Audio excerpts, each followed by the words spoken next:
Hello મિત્રો, આપણે Indian સોસાયટીનો હવે નેક્સ્ટ ટોપિક ફેમિલી સ્ટ્રક્ચર જોઈએ છે. બરાબર છે. ટોપિક શું છે? Family structure.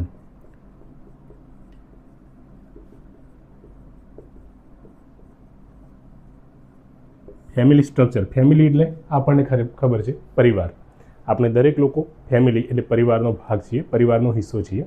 તો આપણે વધારે આ ટોપિકને ફેમિલી સ્ટ્રક્ચરને વધારે સારી રીતે અત્યારે આપણે સમજી શકીએ છીએ. હવે સૌથી પહેલાં આપણે આમાં સમજીએ ફેમિલી. ફેમિલી એટલે શું? ફેમિલી એટલે શું કે ફેમિલી એટલે એક પરિવાર જેની અંદર મધર ફાધર ભાઈ બહેન અગર એ સાથે રહેતા હોય, ન્યુક્લિયર ફેમિલી, જોઈન્ટ ફેમિલી હોય તો એની અંદર વધારે મેમ્બર રહે.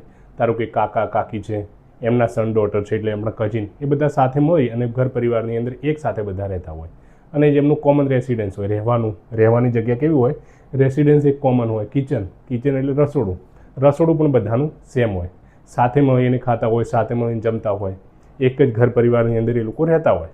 અને જે જમીન, જે પ્રોપર્ટી છે એમને શું ડિવાઇડેડ ના હોય, એ બધાની ભેગી હોય અને એમાંથી આર્થિક રીતે બધા સાથે મળીને ઉપાર્જન કરતા હોય. તો એક શું થઈ ગયું? ફેમિલી થઈ ગઈ, એ એક પરિવાર થઈ ગયો. તો આ ફેમિલી સ્ટ્રક્ચર આપણે વધારે સારી રીતે હવે આપણે સમજવાનું છે. પહેલાં તો ફેમિલી શું છે? ફેમિલી એક સોશિયલ ઇન્સ્ટિટ્યુશન છે. આપણે યસ્ટરડે એક ટોપિક સમજ્યા હતા, કયો? મેરેજ એટલે લગ્ન. તો મેરેજ પણ એ શું હતી? એક સોશિયલ ઇન્સ્ટિટ્યુશન હતી. એ રીતે આ ફેમિલી શું છે? ફેમિલી એક સોશિયલ ઇન્સ્ટિટ્યુશન છે. ફેમિલી શું છે? એક સોશિયલ ઇન્સ્ટિટ્યુશન છે. ફેમિલી એક સોશિયલ ઇન્સ્ટિટ્યુશન છે. બરાબર છે.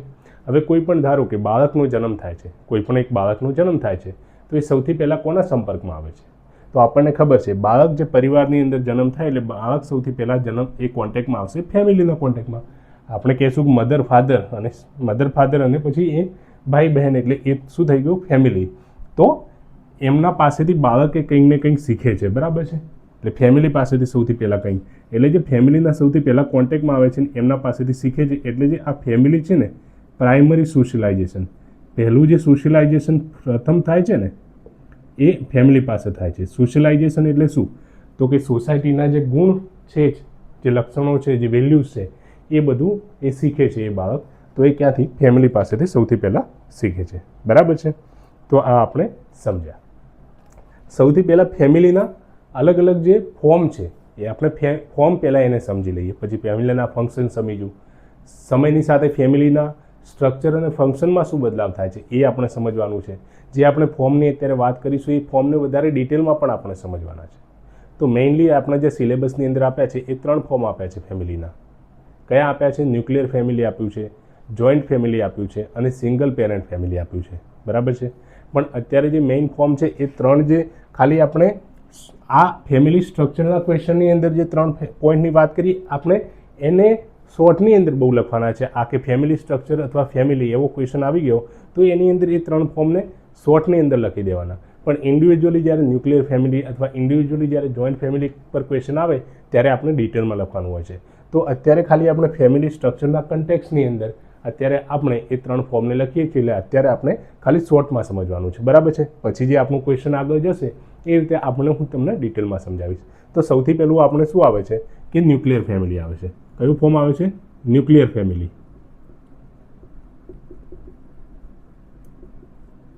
ન્યુક્લિયર ફેમિલી એટલે શું? ન્યુક્લિયર ફેમિલી એટલે શું? તો આપણે સૌથી પહેલાં હું તમને 1-2 સિમ્બોલ સમજાવું છું. એ સિમ્બોલ તમારે યાદ રાખવાના છે કે આ જે સ્ક્વેર છે એ ચોરસ એ મેલ એટલે કે પુરુષ માટેનું છે. બરાબર. અને આ જે છે જે ત્રિકોણ એ શાના માટેનો છે? એ ફિમેલ માટેનો છે. બરાબર છે.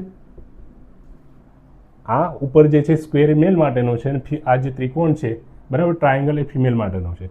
અને આપણે તો આ ન્યુક્લિયર ફેમિલીને સમજવા માટે મેલ અને ફિમેલના સિમ્બોલથી હું તમને વધારે સારી રીતે સમજાવી શકું. ન્યુક્લિયર ફેમિલીને ગુજરાતની અંદર આપણે ગુજરાતીમાં વિભક્ત પરિવાર કહેતા હોઈએ છીએ. વિભક્ત પરિવાર. બરાબર છે. તો ન્યુક્લિયર ફેમિલી એટલે શું? તો એની અંદર ફાધર, એમના લગ્ન જે થાય છે એટલે ફાધર અને મધર અને એમના ચિલ્ડ્રન જે થાય છે, ચિલ્ડ્રન, બરાબર, એ આટલા 2 પેઢી એ સાથે રહેતી હોય. અને આ ચિલ્ડ્રન કેવા હોય? અનમેરિડ હોય. અનમેરિડ ચિલ્ડ્રન એટલે આ જે છોકરાઓ છે, છોકરી છે, એમના લગ્ન નથી થયા. બરાબર છે.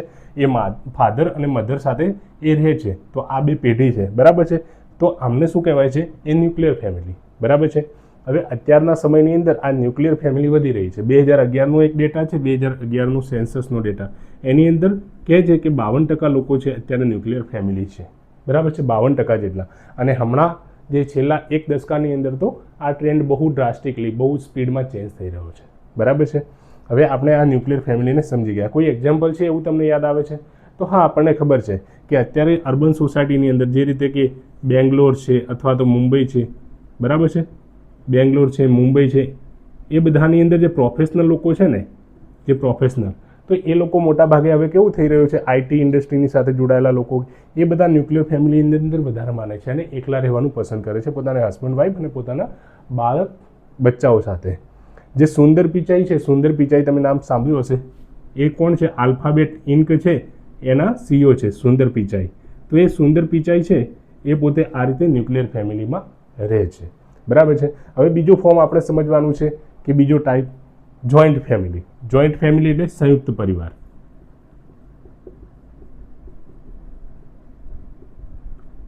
આ જોઈન્ટ ફેમિલી છે એટલે સંયુક્ત પરિવાર આપણે એને કહીએ છીએ, બરાબર છે. તો મોટા ભાગે ઇન્ડિયાની અંદર પહેલાંથી જોઈન્ટ ફેમિલીની સિસ્ટમ વધારે ચાલી, આ જોઈન્ટ ફેમિલીનું ચલણ વધારે હતું, બરાબર છે. અને અત્યારે પણ ક્યાંક ને ક્યાંક ગામડાની અંદર પરિવારો છે એ જોઈન્ટ ફેમિલીને વધારે પ્રાધાન્ય આપે છે. હવે જોઈન્ટ ફેમિલીની અંદર શું થાય છે કે જોઈન્ટ ફેમિલીમાં આ રીતે ધારો કે પુરુષ છે અને મહિલા છે, એમના લગ્ન થયા છે, બરાબર છે. હવે એમને ધારો કે બે જે છોકરાઓ થાય છે અને એ છોકરી થાય છે એમને, બરાબર છે. આ છોકરી તો પોતે મેરેજ પછી એ પોતાના સાસરીની અંદર જતી રહે છે, બરાબર છે. પણ આમના જે બે દીકરાઓ છે એમના લગ્ન ફરીથી થાય છે, એમના પણ સન ડોટર વગેરે થાય છે, બરાબર છે.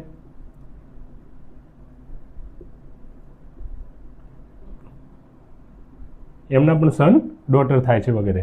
તો આ બધા કેવું છે કે આ દાદા દાદી છે, સપોઝ આ આપણેમાંથી કોઈક છે, બરાબર છે, એમના ફાધર છે આ, અને તો એમના આ માતા પિતા છે એટલે આ દાદા દાદી થઈ ગયા. એ રીતે આમના પણ આ પિતા ને આ દાદા દાદી, તો આમના આ કાકા થઈ ગયા, આમના આ કાકા થઈ ગયા. એટલે અંદર અંદર કેવું થઈ ગયું કે આ તમે એકબીજાના કઝિન થઈ ગયા, બરાબર છે, આ એકબીજાના કઝિન થઈ ગયા. તો આ બધા કઝિન, કાકા છે અને દાદા છે, દાદી છે, એ બધા એક પરિવારની અંદર એક સાથે રહેતા હોય છે, બરાબર છે. તો આને શું કહેવાય છે? એને જોઈન્ટ ફેમિલી કહેવાય છે. આ જોઈન્ટ ફેમિલીની અંદર કેવું હશે કે એટલીસ્ટ 2 ન્યુક્લિયર ફેમિલી તમને જોવા મળશે, એટલીસ્ટ 2 ન્યુક્લિયર ફેમિલી જોવા મળશે. કઈ ન્યુક્લિયર ફેમિલી 2? તો અહીંયા આપણે જો આ એક ન્યુક્લિયર ફેમિલી છે અને બીજી આ ન્યુક્લિયર ફેમિલી છે, બરાબર છે, આ વિભક્ત પરિવાર. તો એટલીસ્ટ 2 તો આપણને એ જોવા મળે છે, બરાબર છે. આને કહેવાય જોઈન્ટ ફેમિલી એટલે સંયુક્ત પરિવાર. ભારતની અંદર વધારે પ્રાધાન્ય જોઈન્ટ ફેમિલીને આપવામાં આવતું. આ જોઈન્ટ ફેમિલી સાથે રહે, એમનું કિચન કોમન શેર કરતા હોય, એ લોકો સાથે રહેતા હોય, રેસિડેન્સ એમનું કોમન હોય છે, ઇકોનોમિક સિસ્ટમ એટલે એમની પ્રોપર્ટી બધાની ભેગી હોય છે, સાથે રહીને કમાતા હોય છે.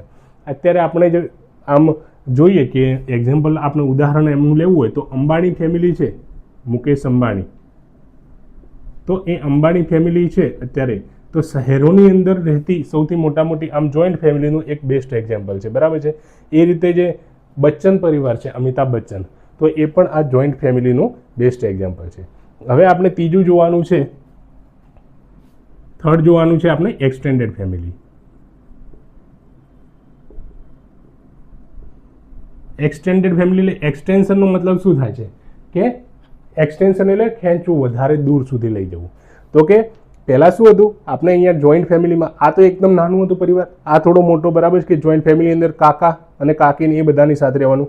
હવે અહીંયા એક્સટેન્ડેડમાં ભૂવા પણ આવી ગયા તમારા, જે અહીંયા ભૂવા લગ્ન કરીને પછી બહાર જાય છે એ સાથે નહીં રહેતા, પણ અહીંયા તો ભૂવા પણ એટલે ફોઈ જે તમારા હોય છે, આંઠ છે, એ આંઠ પણ સાથે આવી જાય. અને આ એક્સટેન્ડેડ ફેમિલીમાં કેવું છે કે એક તો ન્યુક્લિયર ફેમિલી હોય જ, બરાબર છે, એક ન્યુક્લિયર ફેમિલી તો હોય જ. તો આને આપણે કહીએ છીએ એક્સટેન્ડેડ ફેમિલી. હવે એક્સટેન્ડેડ ફેમિલીનું આપણે ઉદાહરણ લેવું હોય, બરાબર છે, તો ઉદાહરણ લેવું હોય તો આપણે અત્યારે ખબર છે બોલિવૂડની અંદર કપૂર ફેમિલી છે, જે કપૂર ખાનદાન છે, બરાબર છે. કયું છે? કપૂર ખાનદાન. પૃથ્વીરાજ કપૂર અને એમના પછી એમનો આખો કપૂર પરિવાર, જે અત્યારે આપણે જે રણબીર કપૂર છે કે કરીના કપૂર છે કે કરિશ્મા કપૂર છે, એ બધા જ આખો એમનો મોટો પરિવાર છે, સાથે મળી અને બધા સેલિબ્રેશન વગેરે કરતા હોય છે, એમનું ગેધરિંગ થતું હોય છે વગેરે, બરાબર. તો એ આ એક્સટેન્ડેડ ફેમિલીનું એક ઉદાહરણ છે, એ એક્સટેન્ડેડ ફેમિલીનું ઉદાહરણ છે. એની અંદર આંટ પણ આવી ગયા વગેરે બધા જ આવી ગયા, બરાબર છે. પછી આ જે રાજપૂત ફેમિલી છે રાજસ્થાનની અંદર, તો હજુ એમની અંદર મોટાભાગે આવું એક્સટેન્ડેડ ફેમિલી એ જોવા મળે છે આપણે.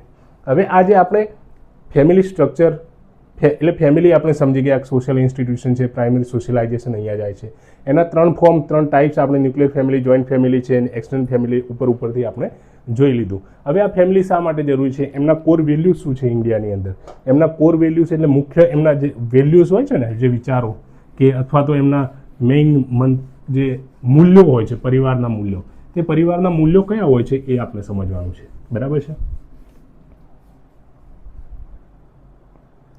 ફેમિલીના આપણે કોર વેલ્યુ સમજવાના છે. વેલ્યુઝ એટલે મૂલ્યો આપણે સમજવાના છે, બરાબર છે. તો કે આપણે ખબર છે આપણા ઘરોની અંદર કેવું હોય છે કે રિસ્પેક્ટ ફોર એલ્ડર્સ.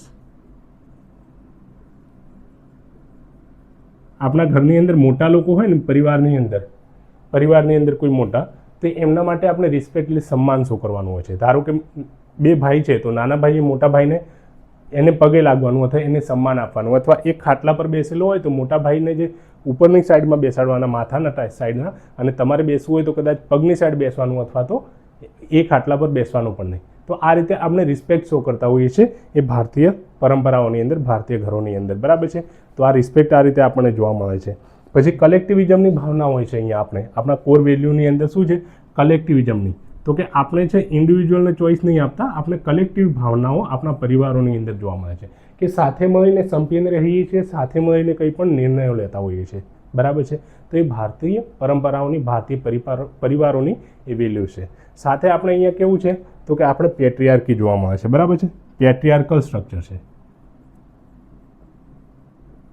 પેટ્રિયાર્કલ એટલે કેવું, પેટ્રી એટલે પિતૃ સત્તાત્મક. આપણે અહીંયા જે સોસાયટી છે એ પિતૃ સત્તાત્મક છે. તો આ પેટ્રિયાર્કીનો આમ તો મતલબ શું થાય છે, તો પેટ્રિયાર્કી ઓથોરિટી અથવા તો સત્તાના કન્ટેક્સ્ટમાં આપણને આ મતલબ થાય છે, બરાબર છે. ઓથોરિટી, સત્તા. પેટ્રિયાર્કી એટલે ઓથોરિટી, સત્તા. તો ઘરની અંદર કોઈ પણ ડિસિઝન લેવાનું હશે ને તો ઘરનો પુરુષ લેશે, અને એ કેવો પુરુષ લેશે મોટાભાગે, તો જે ઘરના એલ્ડેસ્ટ પુરુષ હશે, બરાબર છે. એલ્ડર પુરુષ હશે. મોટા ભાઈ કાં તો નિર્ણય લેશે અથવા તો તમારા ફાધર એ નિર્ણય લેશે, બરાબર છે. એટલે family are lead by oldest male member. ઘરના સૌથી મોટા જે વડીલ માણસ હશે એમના દ્વારા નિર્ણય લેવામાં આવશે, બરાબર છે. અને ઓથોરિટી એમના હાથની અંદર હશે. તો એ આપણે વેલ્યુઝ અહીંયા જોવા મળે છે. મેરેજ અને કિનશીપ, આપણે ઇન્ડિયન ફેમિલીની અંદર મેરેજ અને કિનશીપનું ખાસ મહત્વ છે. મેરેજ એટલે લગ્ન અને કિનશીપ એટલે બ્લડ રિલેશનનું ખાસ મહત્વ છે, બરાબર છે. કિનશીપ. તો આપણે અહીંયા મેરેજ જે થાય છે, બરાબર છે. તો મેરેજની અંદર શું થાય છે, પુરુષ અને મહિલા આ બંનેનું વચ્ચે સંબંધ થાય છે, બરાબર છે. એટલે યુનિયન ઓફ 2 ઇન્ડિવિજ્યુઅલ. પણ આપણે અહીંયા ઇન્ડિયન સોસાયટીની અંદર ખાલી એવું નથી વેસ્ટની જેમ કે મેરેજ એટલે 2 વ્યક્તિનું ખાલી સાથે આવવું. મેરેજ એટલે આપણે અહીંયા 2 વ્યક્તિની સાથે સાથે 2 પરિવારનું સાથે પણ આવવું એટલું જ ઇમ્પોર્ટન્ટ છે. છોકરીવાળા અને છોકરાવાળા બંને, એટલે એમના વધારે ગાઢ રિલેશન વધારે બનતા હોય છે, બરાબર છે. એટલે આપણે ખાલી 2 ઇન્ડિવિજ્યુઅલ જોડાતા નથી, પણ 2 પરિવારો ભેગા મળે છે, બરાબર છે. આપણે એની અંદર ઉદાહરણ લઈએ તો જે આપણે અંબાણી પરિવારનું, કે ઈશા અંબાણી એમની ડોટર અને આનંદ પિરામલ, તો આમના બંનેના લગ્ન થયા એટલે બંનેના પરિવારો સાથે આવ્યા, બરાબર છે. બંનેના પરિવારોએ એ સાથે મળીને નિર્ણયો લીધા, બંનેના પરિવારોએ સાથે મળી અને અમને આખી વિધિપૂર્વક બધું જ એમને જે જરૂરતો હતી બધી પૂરી કરાવી, બરાબર છે. અને એક પ્રોપર એ લોકો મિકેનિઝમથી એમને લગ્ન કરાવ્યા, બરાબર છે. અને દરેક જે વસ્તુ જે શાસ્ત્રોની અંદર કહેલું છે, ટ્રેડિશનલ વેલ્યુઝ વગેરે, તો એ બધા એમણે ફૂલફિલ કર્યા. એટલે એની અંદર આમને સામને બંને પરિવારો ભેગા આવ્યા છે, ખાલી 2 વ્યક્તિ ભેગા નથી આવ્યા, બરાબર છે. એટલે આપણે અહીંયા કિનશીપનું એટલું જ ઇમ્પોર્ટન્સ છે. અને મેરેજનું ફેમિલીની અંદર આ રીતે ઇમ્પોર્ટન્ટ છે કે મેરેજ ખાલી 2 ઇન્ડિવિજ્યુઅલને ભેગા નહીં લાવતું, 2 પરિવારોને ભેગા લાવે છે, બરાબર છે. આપણે અહીંયા ફેમિલીની અંદર શું હોય, ધર્મ, એક વસ્તુને ધર્મ માનવામાં આવે છે, તમારી ડ્યુટી. શાને ડ્યુટી માનવામાં આવે છે, તો કે પરિવારનું તમારે છે ને એ ફેમિલી છે, પરિવાર છે, પરિવારોની જરૂરિયાતો પૂરી કરવી એ તમારો ધર્મ છે, એ ડ્યુટી છે એવું માનવામાં આવે. કે ઘરના કોઈ વડીલ હોય અથવા તો કોઈ કમાતો માણસ છે, અથવા તો ઘરની અંદર કેવું છે કે એક પુરુષ છે તો એની જવાબદારી બને. શું જવાબદારી બને? તો કે ફેમિલીની દરેક જરૂરિયાતોને પૂરી કરવી, ફેમિલીની દરેક જરૂરિયાતોને પૂરી કરવી, બરાબર છે, એ એની ફરજ બને છે, બરાબર છે, એ રીતે માનવામાં આવે છે આપણે.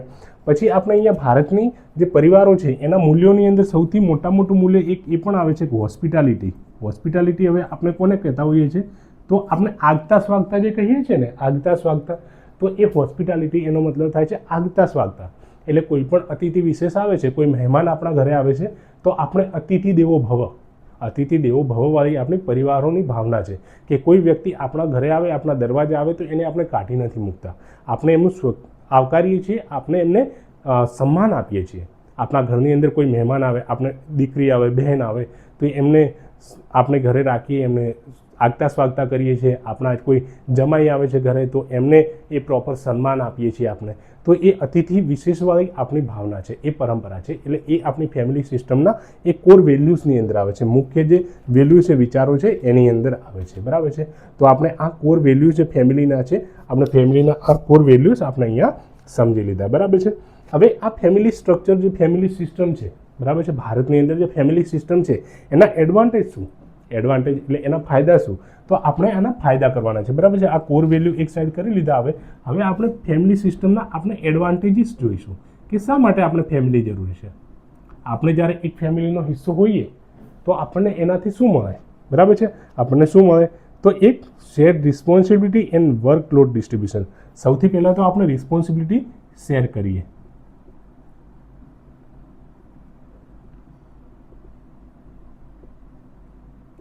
ધારો કે તમને ખબર હશે કે કોઈ મેરેજ છે, કોઈના ઘરની અંદર, પરિવારની અંદર લગ્ન છે. ધારો કે તમે ઉદાહરણ લઈ લો કે તમારા જ ઘરમાં કોઈના એક મેરેજ થાય છે, બરાબર છે, મેરેજ થાય છે કોઈના ભાઈના, સપોઝ મેરેજ છે, બરાબર છે. તો શું કરશે?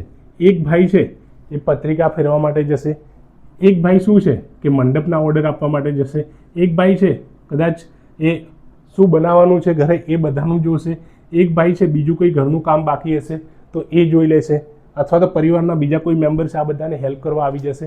એટલે એકબીજાના પર એ રિસ્પોન્સિબિલિટી આપણે શું કરતા હોઈએ છીએ? એ શેર કરતા હોઈએ છીએ. વર્કલોડ જે એ કોઈ એક વ્યક્તિ પર વર્કલોડ ના આવી જાય તો એ વર્કલોડ આપણે ડિસ્ટ્રીબ્યુટ કરીએ, બરાબર છે. તો એ ફેમિલીનું એક ફંક્શન છે, બરાબર છે, એ ફેમિલીનું એક એડવાન્ટેજ છે જ્યારે ફેમિલી તમારી સાથે હોય છે ત્યારે, બરાબર છે. બીજું આપણે ચેનલાઇઝ રિપ્રોડક્શન એટલે શું?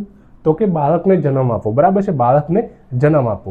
તો ફેમિલી હોય, હવે આપણને ખબર છે ફેમિલી જ્યારે હોય એની અંદર એક આધું તો કપલ હોય જ, એક આધી ન્યુક્લિયર ફેમિલી જ હોય. તો ન્યુક્લિયર ફેમિલી હોય એટલે હસબન્ડ વાઈફ હોય, તો હસબન્ડ વાઈફ દ્વારા એ બાળકને જન્મ આપવાનું, બરાબર છે. તો એ રિપ્રોડક્શનનું કામ છે એ ફેમિલી થ્રુ જ થતું હોય છે, બરાબર છે. અને ફેમિલી જ્યારે સોશિયલી એપ્રૂવ કરે છે એને ત્યારે તો એના થ્રુ જ આપણે બાળકનો જન્મ એ રીતે થતો હોય છે. એટલે આ રિપ્રોડક્શનનું કામ છે એ ફેમિલી દ્વારા થતું હોય છે, બરાબર છે. આપણે હવે બીજી વસ્તુ ઇમોશનલ સપોર્ટ.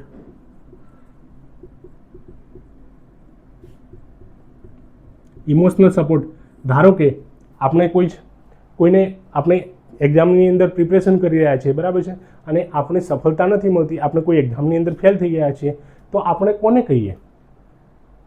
આપણે ઘરે મમ્મી પપ્પાને કે ભાઈ બહેનને કહીએ તો એ લોકો આપણી વાત સાંભળીને આપણને સાંત્વના આપે છે, બરાબર છે. એટલે આપણે અલ્ટિમેટલી ઇમોશનલ સપોર્ટ કોણ આપે છે? ઇમોશનલ સપોર્ટ આપણને ફેમિલી આપે છે. અત્યારે થોડા ધીમે જે આપણે આ કિનશીપવાળા રિલેશન બદલાવા લાગે છે હવે ધીમે ધીમે, જેની અંદર આપણને ફ્રેન્ડ પણ હેલ્પ કરે છે એ રીતે ઇમોશનલી.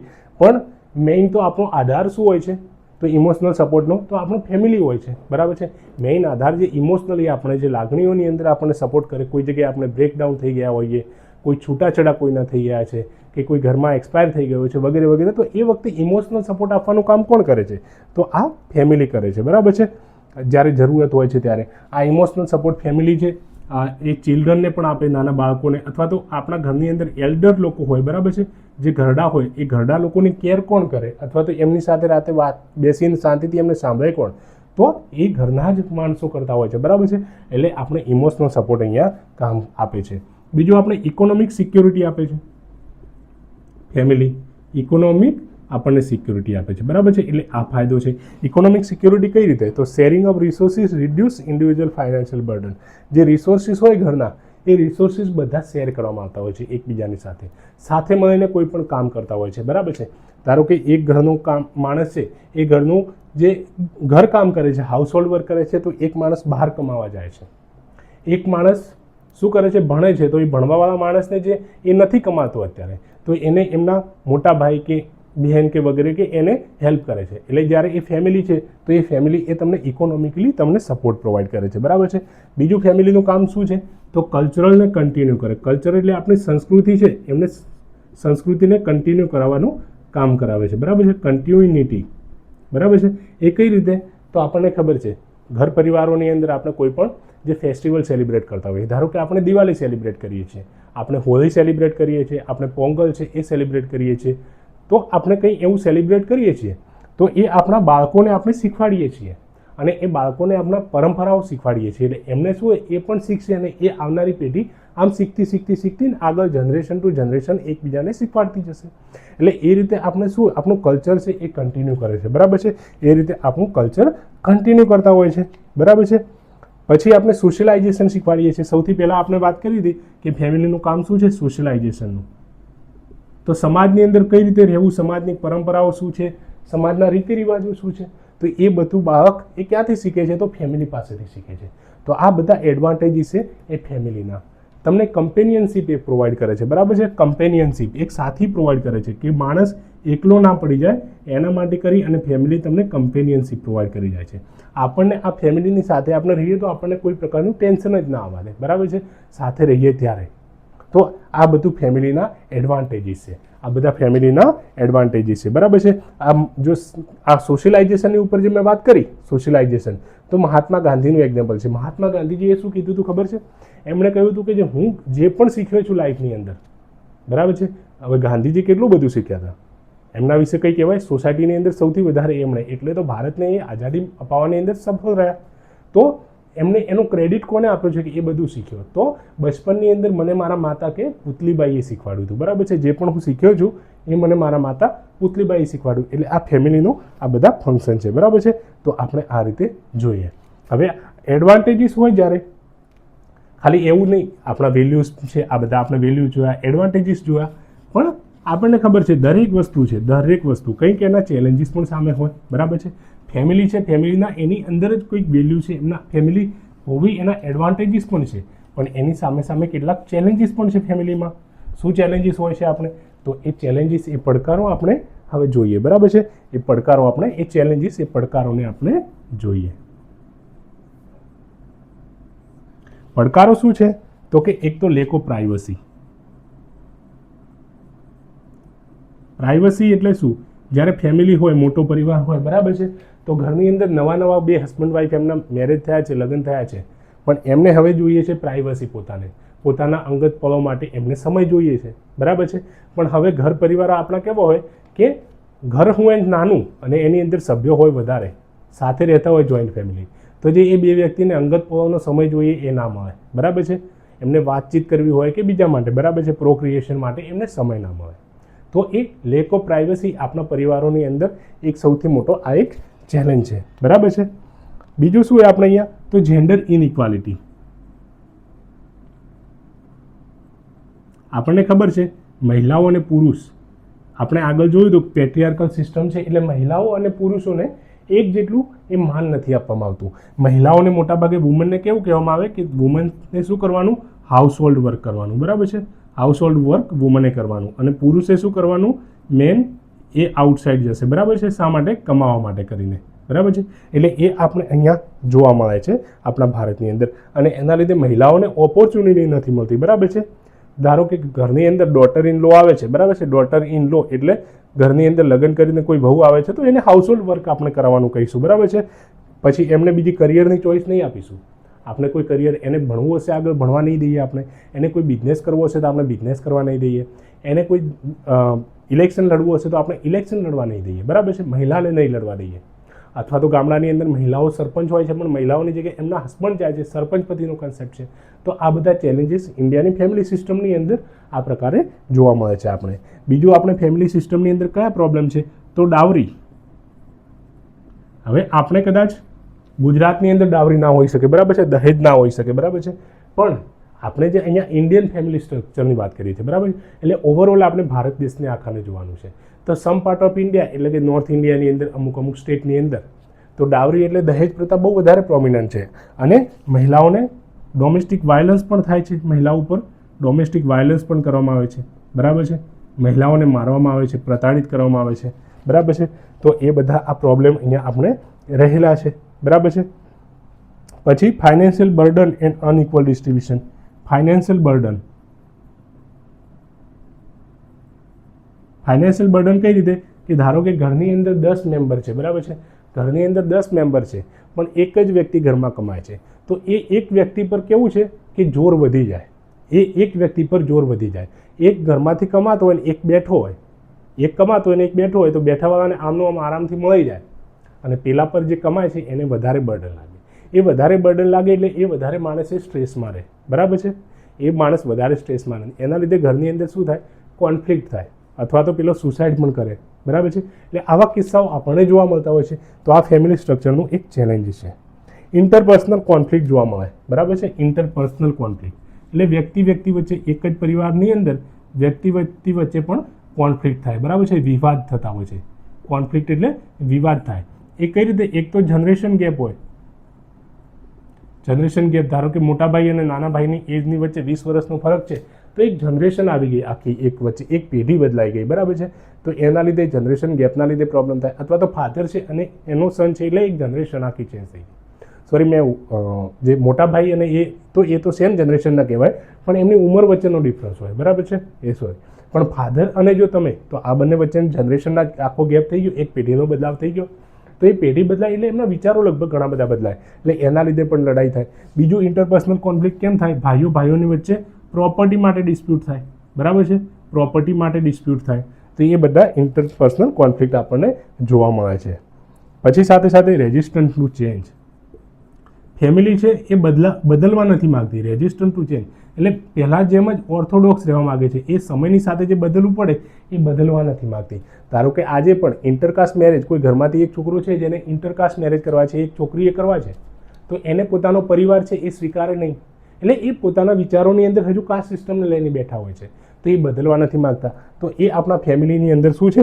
એક ચેલેન્જ છે, બરાબર છે. આ એક ફેમિલીની અંદર એક ચેલેન્જ છે. ધારો કે ઇન્ટરકાસ્ટ મેરેજના લીધે અંકિત સક્સેનાવાળો તમને કેસ કદાચ યાદ હોય. અંકિત સક્સેના આ નવી દિલ્હીની અંદર આ એક વ્યક્તિ હતા, બરાબર છે. અને એમણે કેવું કર્યું? એમને ઇન્ટરફેથ રિલેશનશિપ હતા. એટલે અંકિત સક્સેના પોતે હિન્દુ અને એમને સામે જે છોકરી પસંદ હતી એ મુસ્લિમ ધર્મમાંથી આવતી હતી, બરાબર છે. તો એને એની સાથે લગ્ન કરવા હતા, તો એ છોકરીના ભાઈઓએ બીજા બધાને આને ઓનર કિલિંગ કરી નાખ્યું, સન્માન માટે કરી અને અંકિત સક્સેનાનું મર્ડર કરી નાખ્યું. એટલે આજે આવા બધા જે ચેન્જીસ જોવા મળે છે, બરાબર છે. રેઝિસ્ટન્ટ ટુ ચેન્જ એટલે આવી વસ્તુ હજુ પણ જોવા મળે છે. એટલે એ લોકો બદલવા નથી માંગતા, બરાબર છે. તો એ આ ચેલેન્જીસ આપણે જે ફેમિલી સ્ટ્રક્ચર છે એના આ પ્રકારના ચેલેન્જીસ આપણને જોવા મળે છે, બરાબર છે. આટલી વસ્તુ આપણે ફેમિલી સ્ટ્રક્ચરમાં જોઈ છે, બરાબર છે. હવે આપણે આગળ જોવાનું છે કંઈ કે અત્યારે આપણે કોર વેલ્યુઝ પણ જોઈ લીધા, એડવાન્ટેજ ફેમિલીના જોયા, એમની સામે ચેલેન્જીસ જોયા. તો કે બધું એવું જ છે ભાઈ? ના, બધું એવું નથી. સમય સાથે કંઈક બદલાવ પણ થાય. તો એ શું બદલાવ થાય છે? તો એના સ્ટ્રક્ચર અને ફંક્શનની અંદર કંઈક ચેન્જીસ થાય છે ફેમિલીની અંદર, તો એ આપણે જોવાના છે. સ્ટ્રક્ચરલ અને ફંક્શનલ ચેન્જીસ. જે રીતે આપણને ખબર છે મેરેજમાં પણ આપણે સ્ટ્રક્ચરલ અને ફંક્શનલ ચેન્જીસ જોયા હતા. તો ફેમિલીની અંદર શું સ્ટ્રક્ચરલ અને ફંક્શનલ ચેન્જીસ થાય છે? ના, માળખાકીય અને કાર્યકીય રીતે કઈ રીતે ફેમિલીની અંદર બદલાવ થઈ રહ્યા છે એ જોવાના છે, બરાબર છે. આપણને ખબર છે અત્યારે ન્યુક્લિયર ફેમિલી આવી રહી છે, બરાબર છે. અત્યારે લોકો એકલા રહેવાનું વધારે પસંદ કરે છે. અત્યારે લોકો ઇન્ડિવિજ્યુઅલ ડિસિઝનને વધારે પ્રાધાન્ય આપે છે. તો વગેરે વગેરે. તો એવા સ્ટ્રક્ચર અને ફંક્શનલ ચેન્જીસ આપણને આ ફેમિલીમાં જોવા મળે છે, બરાબર છે. ઇન્ડિયન ફેમિલીની અંદર, બરાબર છે. તો આપણે એ જોઈશું. તો કયા ચેન્જીસ છે? તો એક તો આપણને ન્યુક્લિયર ફેમિલી એટલે વિભક્ત પરિવાર, ન્યુક્લિયર ફેમિલી આવી રહ્યું છે, બરાબર છે. હવે નાની સાઇઝની જોઈન્ટ ફેમિલી પહેલાં હતી, મોટી હતી. હવે નાના ફેમિલી આવી રહ્યા છે. એટલે ધારો કે 4-5 જણા ઘરમાં હોય, મધર ફાધર અને એમના અનમેરિડ ચિલ્ડ્રન, બરાબર છે. એટલે ફેમિલીની સાઇઝ કેવા થવા લાગી? ફેમિલીની સાઇઝ એ સ્મોલ થવા લાગી, બરાબર છે. ફેમિલીની સાઇઝ એ સ્મોલ થવા લાગી. સાઇઝ સ્મોલ એટલે એના મેમ્બરની સંખ્યા ફેમિલીમાં ઓછી થવા લાગી, બરાબર છે. હવે એના લીધે બીજું શું થયું કે એ લોકો ન્યુક્લિયર ફેમિલી આવી, 2 હસબન્ડ વાઈફ એ કમાવા માટે જાય છે, ઘરમાં દાદા દાદી કે બીજા કોઈ છે નહીં, એમને બાળકોને શીખવાડવા માટે કરીને, એમનું સોશિયલાઇઝેશન કરવા માટે કરીને. તો હવે સોશિયલાઇઝેશન ક્યાંથી થાય છે? તો પહેલાં ખબર છે ફેમિલીમાંથી સોશિયલાઇઝેશન થતું હતું, બરાબર છે, ફેમિલીમાંથી સોશિયલાઇઝેશન થતું હતું, પણ હવે ક્યાંથી થાય છે? તો કિન્ડર ગાર્ટન જાય છે એ લોકો, બરાબર છે, પેલા કેજીમાં, ત્યાંથી થાય છે. બીજું ક્યાંથી થાય છે એ લોકો? તો ક્રેચે ફેસિલિટી હવે આવી ગઈ છે શહેરોની અંદર, બરાબર છે. નાનું જે બાળક, જે ધાવણવાળું બાળક હોય તો એને ક્રેચે ફેસિલિટીની અંદર મોકલી દેવામાં આવે છે, બરાબર છે. અથવા તો મેટર્નિટી હોસ્પિટલ છે, એ બધામાંથી ધીમે ધીમે હવે સોશિયલાઇઝેશન બાળકનું થવા લાગ્યું છે, બરાબર છે. સોશિયલાઇઝેશન ત્યાંથી થવા લાગ્યું છે, એ બધા ત્યાંથી શીખે છે, બરાબર છે. હવે બીજું રિક્રિએશનની વાત આવે. રિક્રિએશન એટલે શું? આનંદની પળો, બરાબર છે, એન્ટરટેનમેન્ટ, મનોરંજન વગેરે. તો પહેલાં ફેમિલી બધા સાથે મળી અને કંઈ તહેવારો તહેવાર કે બીજા એ બધામાં મળીને સાથે એ લોકો એન્જોયમેન્ટ કરતા હતા. હવે લોકો શું એન્જોયમેન્ટ કરવા માટે, રિક્રિએશન માટે હવે ક્યાં જવા લાગ્યા? તો આપણને ખબર છે ક્લબમાં જાય છે, હવે મોલમાં જાય છે, હવે ક્લબમાં, મોલમાં અથવા થિયેટરની અંદર જવા લાગ્યા છે. એટલે એ રીતે પોતે રિક્રિએશન કરવા લાગ્યા છે, બરાબર છે. તો એ રીતે હવે આ એના સ્ટ્રક્ચર અને ફંક્શનલ રીતે ચેન્જીસ ફેમિલીની અંદર થવા લાગ્યો છે, બરાબર છે. ક્લબ છે, થિયેટર છે, આવા ઉદાહરણ તમારે હું જે બોલું છું એ લખતા રહેવાનું, બરાબર છે. સાથે હવે નિયો લોકલ રેસિડેન્સ આવી ગયા. પહેલાં કેવું થતું કે ઘરનો એક પરિવારનો કોઈ એક સભ્ય બહાર અગર કમાવા જાય છે, બરાબર છે, બહાર કમાવા જઈ રહ્યો છે તો એ એકલો ત્યાં રહેતો અને પોતાની વાઈફ છે એ અહીંયા ઘર જે મેઇન જ્યાં એમના મધર ફાધર રહેતા હોય એ ત્યાં બધા સાથે મળીને રહેતા હતા, બરાબર છે. પણ હવે કેવું થવા લાગ્યું છે કે જ્યાં હસબન્ડ રહે છે, હસબન્ડ જ્યાં કમાય છે ત્યાં જ એની વાઈફ સાથે ત્યાં જાય છે. એટલે એ નવું રેસિડેન્સ આવી ગયો, એને નિયો લોકલ રેસિડેન્સ કહે છે, બરાબર છે. હવે ત્યાં જઈને રહે છે. એટલે આ પ્રકારના ફેમિલી સ્ટ્રક્ચરની અંદર હવે ધીમે ધીમે બદલાવ થઈ રહ્યા છે. આ રીતના woman who have equal status as their male counterpart, એટલે એ રીતે હવે જેન્ડર સાથે સાથે આ નિયો લોકલ રેસિડેન્સની સાથે સાથે જેન્ડર ઇક્વાલિટી આવવા લાગી છે. હવે આપણે પહેલાં જોયું કે કોર વેલ્યુની અંદર આપણે પેટ્રિયાર્કી જોવા મળતી હતી, બરાબર છે, અને એની અંદર જેન્ડર ઇનઇક્વાલિટી હતી, એટલે પુરુષ અને મહિલાને એ સમાન ભાવ નહોતો આપવામાં આવતો. પણ હવે કેવું છે કે સમાન ભાવ આપવામાં આવે છે, બરાબર છે. મહિલા એટલે પુરુષ અને વાઈફને, અને જે વાઈફ છે એટલે વુમન છે, વુમનને ઇક્વલ પાર્ટિસિપેશન દરેક વસ્તુની અંદર હવે ધીમે ધીમે એ કરવા દેવામાં આવે છે. વુમન જે મેન છે, મહિલા છે, એ પુરુષના સમકક્ષ હવે થવા લાગી છે, બરાબર છે. એને કમાવવું હોય તો બહાર જઈ શકે છે, ભણવું હોય તો ભણી શકે છે, ઇન્ડિવિજ્યુઅલ ડિસિઝન હવે એ લઈ શકે છે પોતાના માટે. ડિસિઝન મેકિંગની અંદર હવે પોતાનો એનો રોલ આવવા લાગ્યો છે, બરાબર છે. એટલે એ રીતે અત્યારે સ્ટ્રક્ચર અને ફંક્શનલ ચેન્જીસ ફેમિલીમાં જોવા મળે છે, બરાબર છે. વેસ્ટર્ન વેલ્યુઝ છે એમનું ઇન્ફ્લુઅન્સ જોવા મળે છે. હવે વેસ્ટર્ન વેલ્યુઝ શું કહે છે? આપણને ખબર છે પશ્ચિમના વેલ્યુ એ કહે છે એકલા રહેવું જોઈએ, બરાબર છે. એ એવું કહે છે કે વુમન એ મેન કરતાં કંઈ ઓછી નથી, બરાબર છે. એટલે એ રીતે હવે શું હોય, વેસ્ટર્ન વેલ્યુનો પ્રભાવ આવવા લાગ્યો. એવા લીધે મોડર્નિઝમ વધારે આવવા લાગ્યો, રેશનલી લોકો વિચારતા થયા, ઇન્ડિવિજ્યુઅલિઝમ વધ્યો. એટલે વ્યક્તિ એકલા થઈ ગયા, બરાબર છે. ઇન્ડિવિજ્યુઅલિઝમ એટલે પહેલાં કલેક્ટિવ ડિસિઝન લેતા હતા અથવા બધાનું ઘરમાં પરિવારમાં સાથે મળીને વિચારતા હતા, પણ હવે વ્યક્તિ પોતાનો એકલાનો વિચાર કરવા લાગ્યો, ધીમે ધીમે ક્યાંક ને ક્યાંક સ્વાર્થી થઈ ગયો એવું પણ કહી શકાય, બરાબર છે. વેસ્ટર્ન વેલ્યુના લીધે હવે ઇક્વાલિટી એટલે સમાનતાનો ભાવ આવવા લાગ્યો છે, બરાબર છે. ફ્રી લાઈફ એટલે હવે કોઈના બંધનમાં નથી, બરાબર છે, બધા મુક્ત છે, એ રીતે હવે થવા લાગ્યું, બરાબર છે. એક ભાઈ છે એક જગ્યાએ જઈને મસ્તી કરે છે, બીજો ભાઈ કમાય છે, ત્રીજો ભાઈ છે એને કંઈક અલગ કામ કરવું છે, એ અલગ પોતાની રીતે કરે છે, બહેન કંઈ અલગ કરે છે, બરાબર છે, કોઈ બ્યુટી પાર્લર ચલાવે છે કે વોટ એવર. અત્યારે હવે ફ્રી લાઈફ થઈ ગઈ છે, બરાબર છે. ડેમોક્રેસી, ફ્રીડમ, આ બધું વેસ્ટર્ન વેલ્યુઝના લીધે આપણે અહીંયા આવ્યું છે, બરાબર છે. બીજું શું થયું છે? ફ્લુઇડ નેચર ઓફ ફેમિલી હવે આપણે જોવા મળે છે. ફ્લુઇડ નેચર ફેમિલીનો, ફ્લુઇડ નેચર એટલે આપણે કેવું કે હવે હસબન્ડ વાઈફ બંને કમાય છે, બરાબર છે. હસબન્ડ વાઈફ બંને કમાય છે અને એમની પાસે પર્સનલ અને પ્રોફેશનલ આ બંને ગ્રોથ કરવાનું છે, બરાબર છે.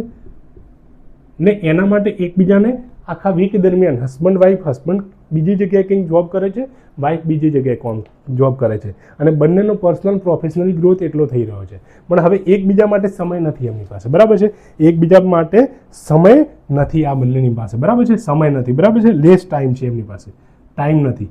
તો હવે આ લોકો શું કરશે ટાઈમ માટે? તો અઠવાડિયાનો એક દિવસ એટલે લગભગ સન્ડે એ લોકો ફિક્સ કરશે, બરાબર છે, અને એ લોકો સન્ડે એટલે લગભગ બધી જગ્યાએ સન્ડે જ વીકેન્ડ ના હોય, પણ જે જગ્યાએ હોય એટલે આપણે વીકેન્ડ લખીએ તો કે એ લોકો વીકેન્ડ પર પછી આ હસબન્ડ વાઈફ સાથે મળે અને એ વખતે ક્વોલિટી ટાઈમ સ્પેન્ડ કરે. એટલે આવી ફેમિલીને શું કહેવાય કે વીકેન્ડ ફેમિલી કહે છે, બરાબર છે, કે ફેમિલી આમ આખો અઠવાડિયું સાથે ના હોય પણ વીકેન્ડ પર એ લોકો સાથે મળે. એટલે આપણે અહીંયા વીકેન્ડ ફેમિલી હવે આવી રહી છે. પહેલાં જે જોઈન્ટ ફેમિલી હતી એની જગ્યાએ બદલાઈ હવે અને ન્યુક્લિયર ફેમિલી આવીને એની સાથે સાથે હવે વીકેન્ડ ફેમિલી થવા લાગી છે. કેવી ફેમિલી થવા લાગી છે? વીકેન્ડ. એટલે અઠવાડિયાના અંતના દિવસે એ ફેમિલી સાથે બધા ભેગા થાય છે ને વીકેન્ડ ફેમિલી કહે છે. એ રીતે આપણે હવે સિક્યોરિટી, આપણે સિક્યોરિટી જોઈએ. સિક્યોરિટી એટલે સુરક્ષા. એ સુરક્ષા નહીં કે આપણે કે દિવાલોને કોઈ તોડીને અંદર આવી જાય એની સામે સિક્યોરિટી, બરાબર છે, પણ કેવી સિક્યોરિટી કે પહેલાં ફેમિલી છે ને એ બહુ બધા ઘરની અંદર પરિવારની અંદર સભ્યો હતા તો એકબીજાને સિક્યોરિટી પ્રોવાઈડ કરતા ફાઇનાન્શિયલી કે કોઈ સામે કોઈ આમ ફાઇનાન્શિયલ સિક્યોરિટી એટલે કઈ રીતે? ધારો કે 2 ભાઈ છે, 3 ભાઈ છે, એ ત્રણે બિઝનેસ કરે છે, હવે એક ભાઈનો બિઝનેસ બગડી ગયો છે તો બીજા 2 ભાઈ છે એને સપોર્ટ કરશે, અથવા તો કોઈ બિઝનેસ સ્ટાર્ટ કરવાની અંદર એ લોકો સપોર્ટ કરશે, અથવા તો કોઈ બીમાર પડી ગયો ને એને હોસ્પિટલ લઈ જવું છે તો બીજા લોકો ઘરમાંથી એ સપોર્ટ કરશે, બરાબર છે. એ રીતે થતું હતું. પણ હવે કેવું છે કે જ્યારે એક ધીમે ધીમે ન્યુક્લિયર ફેમિલી તરફ વધ્યા, બરાબર છે, અલગ થવા લાગ્યા, એટલે હવે એની જગ્યા પર શું થયું? હવે એ બીજી સિક્યોરિટી આવવા લાગી. કઈ રીતે? તો એ લોકો હવે ઇન્સ્યોરન્સ ખરીદવા લાગ્યા છે. એટલે જે રીતે પેલી PM આયુષ્માન યોજના છે, બરાબર, હેલ્થ માટે, તો કંઈક હેલ્થમાં કોઈ બીમાર પડી જાય છે તો હવે ગવર્મેન્ટની સિક્યોરિટી આવી ગઈ આયુષ્માન હેલ્થની અંદર. તો જે પહેલાં ફેમિલીવાળી જે હતી એ સિક્યોરિટી એની જગ્યાએ હવે ગવર્મેન્ટ સ્કીમ કે બીજા કોઈ કે જે પ્રાઇવેટ મેડિક્લેમ કે પ્રાઇવેટ વસ્તુઓ છે એમણે લીધી છે, બરાબર છે. એટલે સિક્યોરિટી સ્ટ્રક્ચર એ ચેન્જ થઈ ગયો છે, બરાબર, સોરી. એટલે આ રીતે સ્ટ્રક્ચર અને ફંક્શનલ ચેન્જીસ એ ફેમિલીમાં જોવા મળે છે. ન્યુક્લિયર ફેમિલી થવા લાગી છે, સ્મોલ સાઇઝ બનવા લાગી છે. હવે સોશિયલાઇઝેશન, કિન્ડર ગાર્ટન, ક્રેચે ફેસિલિટી અથવા તો જે આપણે કહીએ છીએ એ હોસ્પિટલ છે, મેટર્નિટી હોસ્પિટલ, ત્યાં થાય છે. રિક્રિએશન, ક્લબ અને થિયેટર માટે રિક્રિએશન માટે હવે જાય છે. હવે વાઇફ છે એ હસબન્ડ સાથે નિયો લોકલ એટલે નવા રેસિડેન્સ પર એ જ્યાં જોબ કરતા હોય ત્યાં એ રહેવા લાગ્યા છે. જેન્ડર ઇક્વાલિટી ધીમે ધીમે આવવા લાગી છે. વેસ્ટર્ન વેલ્યુનો પ્રભાવ જોવા મળ્યો છે, જેના લીધે ઇન્ડિવિજ્યુઅલિઝમ, ફ્રીડમ, ફ્રી થોટ્સ, ડેમોક્રેસી વગેરે વગેરેનો પ્રભાવ આવવા લાગ્યો છે અને એ જોવા મળ્યું છે. ફ્લુઇડ નેચર થઈ ગયો છે કે હવે વીકેન્ડ પર ફેમિલી મળે છે, આખો અઠવાડિયું એમને હસબન્ડ વાઈફને એકબીજા માટે ટાઈમ ના હોય એટલે વીકેન્ડ પર મળે છે, એટલે વીકેન્ડ ફેમિલીવાળો કોન્સેપ્ટ આવી ગયો છે. હવે સિક્યોરિટી પહેલાં ફેમિલી પ્રોવાઈડ કરતી હતી એની જગ્યાએ હવે ગવર્મેન્ટ સ્કીમ અથવા પ્રાઇવેટ કોઈ પણ હોય ક્લેમ તો એ બધા સિક્યોરિટી પ્રોવાઈડ કરે છે, જેની અંદર આપણે આયુષ્માન યોજનાનું એક્ઝામ્પલ લીધું. તો આ રીતે આપણે સ્ટ્રક્ચર અને ફંક્શનલ ચેન્જીસ આપણે ફેમિલી સ્ટ્રક્ચરની અંદર એમાં જોવા મળે છે, બરાબર છે.